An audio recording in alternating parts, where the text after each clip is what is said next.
नमस्कार दोस्तों, अंगिरा ज्योतिष पीठ के चैनल पे आपका एक बार फिर से स्वागत है। आप सभी लोग जानते हैं कि मेरे चैनल पर लगन की एक सीरीज़ चल रही है। जो लोग थोड़ी बहुत ज्योतिष सीख रहे हैं उनके लिए लगन की सीरीज़ काफ़ी लाभकारी होने वाली है। अभी तक मैं अपनी लगन की सीरीज़ में सिंह लगन तक वीडियोस बनाकर पोस्ट कर चुका हूँ। कौन सा प्लैनेट आपके लगन का मित्र है, कौन सा प्लैनेट आपके लगन का शत्रु है, कौन से प्लैनेट को किस तरह से आपने एनालाइज करना है, ये थोड़ा बहुत मैंने आपको बताने की कोशिश करी है अपनी छोटी छोटी वीडियोस बनाकर। अदरवाइज़ तो ये पूरा एक टॉपिक है जिसके ऊपर 1-1.5 घंटा बड़े आराम से लेक्चर दिया जा सकता है। लेकिन मैंने इन छोटी वीडियोस के अंदर आपको इम्पॉर्टेंट चीज़ें बताने की कोशिश की है। आशा है आप लोगों को अच्छी लगी होंगी और आप लोग इससे कुछ सीख रहे होंगे। अगर आप अपनी कुंडली देखते हो तो इन सभी बातों का आपको ध्यान रखने की ज़रूरत है। लगन की सीरीज में आज जिस लगन की बारी है वो है कन्या लगन। कन्या लगन जैसे ही आप अपनी कुंडली का देखते हो या अपने किसी क्लाइंट की कुंडली का देखते हो तो आपके दिमाग में एकदम कन्या राशि और बुध के कारकत्व यानी कि सिग्निफिकेशंस आपके दिमाग में आ जाने चाहिए कि ये सिग्निफिकेशंस प्रॉपर इस नेटिव को प्राप्त होंगे, या कुछ एक सिग्निफिकेशंस ऐसे होंगे जो आपके नेटिव को नहीं प्राप्त होंगे या आपके क्लाइंट को या आपके अपने आप को वो प्राप्त नहीं होंगे। वो कुंडली को एनालाइज करना पड़ता है कि क्यों नहीं प्राप्त हो रहे। लेकिन मोटा मोटा जिसको कहते हैं कि बुध के कारकत्व, बुध के सिग्निफिकेशंस सभी लगभग सभी 70-80% आपको प्राप्त होते हैं।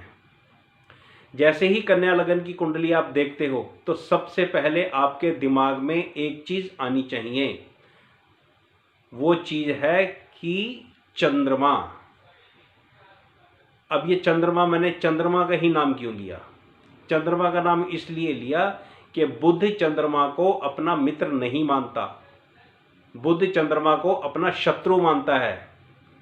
और जबकि पराशर ऋषि के नियम के अनुसार लगन, चंद्र लगन और सूर्य लगन को देखा जाना चाहिए।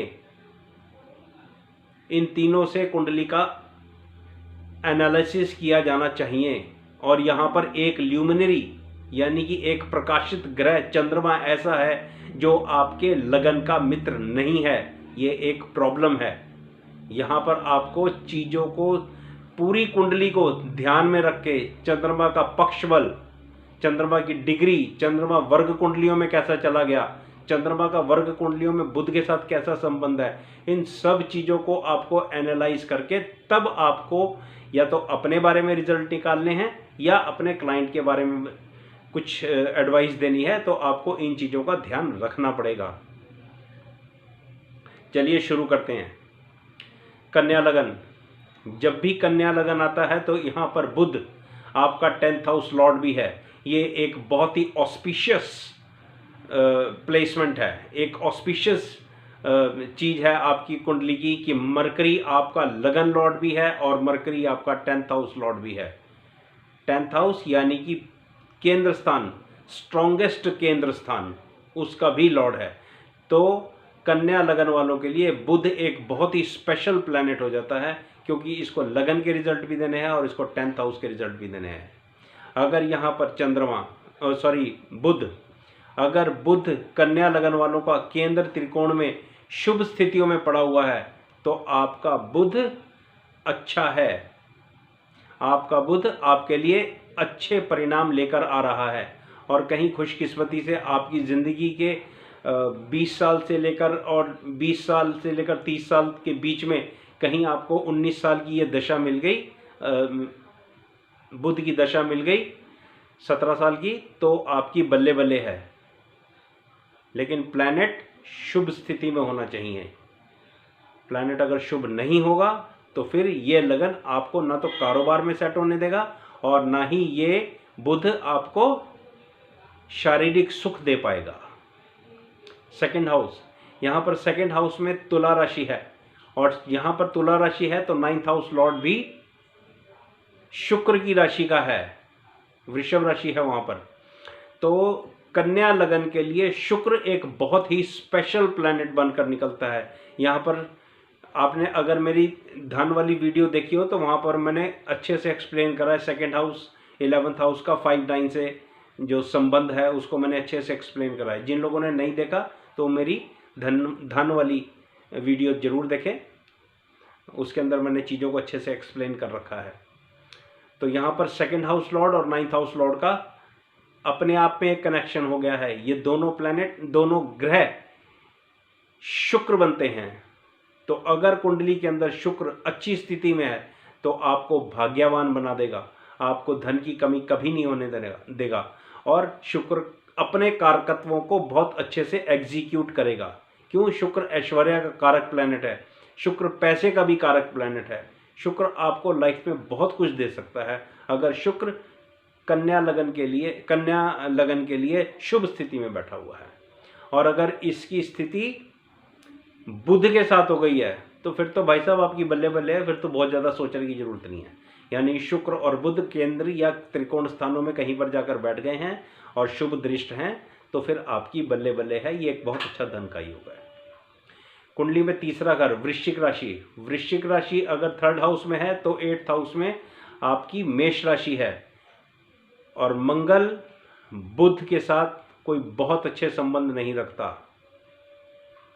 यहाँ पर मंगल फंक्शनल मैलेफिक है, कन्या लगन के लिए फंक्शनल मैलेफिक है क्योंकि ये 3rd और 8th हाउस का लॉर्ड है।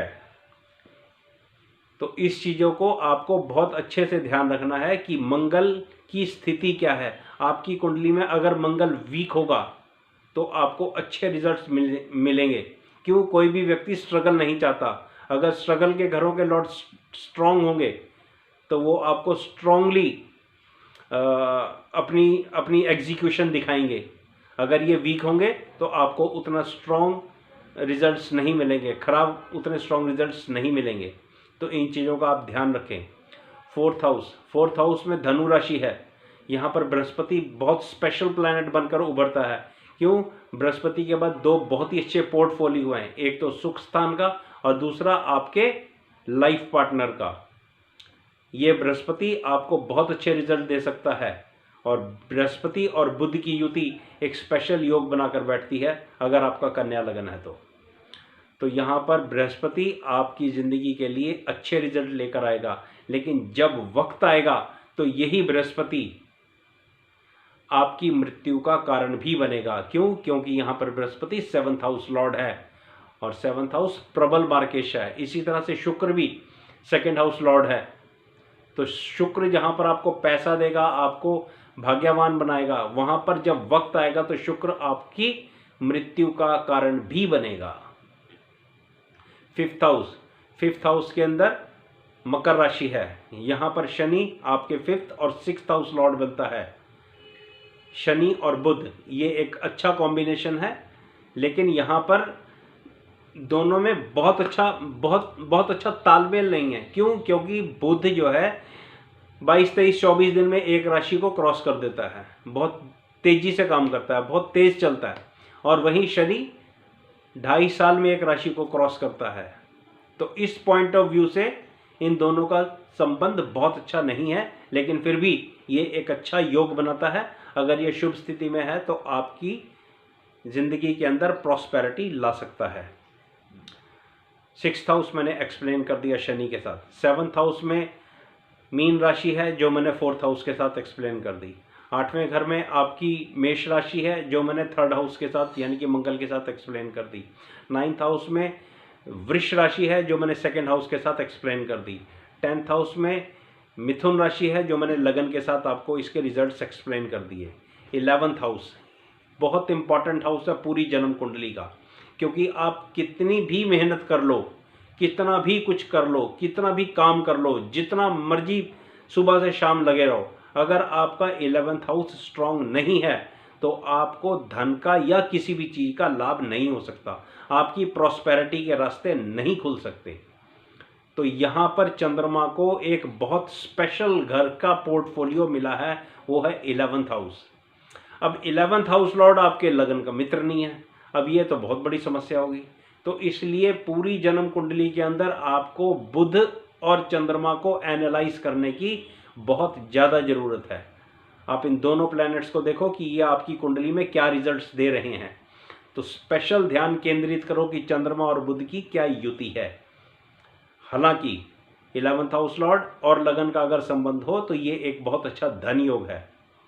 अगर चंद्रमा और बुध कुंडली में अच्छी जगह बैठे हुए हैं, चंद्रमा पक्ष बली है, दूसरी स्थितियों से भी बली है, कभी वक्त लगा तो आप लोगों का प्यार मिलता रहा तो फिर मैं चंद्रमा पर भी एक वीडियो बना दूंगा कि किस तरह से आप देखो कि चंद्रमा कब स्ट्रांग होता है और चंद्रमा कब वीक होता है। तो यहाँ पर चंद्रमा और बुध की युति को आपको ध्यान से एनालाइज करना, वर्ग कुंडलियों में भी देखना कि वर्ग कुंडलियों में इन दोनों की युति क्या कहती है। 12th हाउस, एक और प्रकाशित ग्रह ल्यूमिनरी सूर्य। सूर्य आप सभी जानते हैं सबका राजा है। सूर्य और बुध मित्र हैं, ठीक है, सूर्य बुध, बुध सूर्य, ये ठीक है, तो ज़्यादा गंभीर समस्या नहीं है। लेकिन यहाँ पर सूर्य को पोर्टफोलियो 12th हाउस का मिला है और सूर्य एक अग्नि तत्व प्लैनेट है। तो आपको सूर्य और बुध की युति को बहुत ध्यान से एनालाइज करना है, क्योंकि आपका लग्नेश सूर्य से बहुत ज़्यादा दूर नहीं रहता और ज़्यादातर ये बुध अस्त रहता है।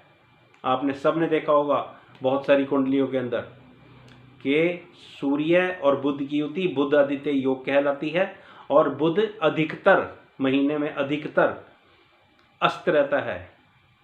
तो यहाँ पर सूर्य और बुध की युति और सूर्य और बुध की प्लेसमेंट को आपको प्रॉपर एनालाइज करना है, बार बार थोड़ा देखकर ध्यान लगाना है। क्यों? 12th हाउस आपका हाउस ऑफ लॉस भी है। क्या वो आपकी कुंडली को लॉस दे रहा है और क्या वो आपको विदेश भी लेकर जा रहा है, क्योंकि उसको लॉस भी देना है और अगर कुंडलियों में दूसरे अच्छे योग बने हैं तो उसको आपको विदेश भी लेकर जाना है। तो ये एक मेरी छोटी सी वीडियो कन्या लगन पर आप लोगों को किस तरह से अपनी कुंडली को देखना चाहिए, किस तरह से अपने क्लाइंट की कुंडली को एनालाइज करना चाहिए। आशा है आपको मेरा वीडियो पसंद आया होगा। प्लीज़ पसंद आए तो लाइक और शेयर जरूर करें। धन्यवाद।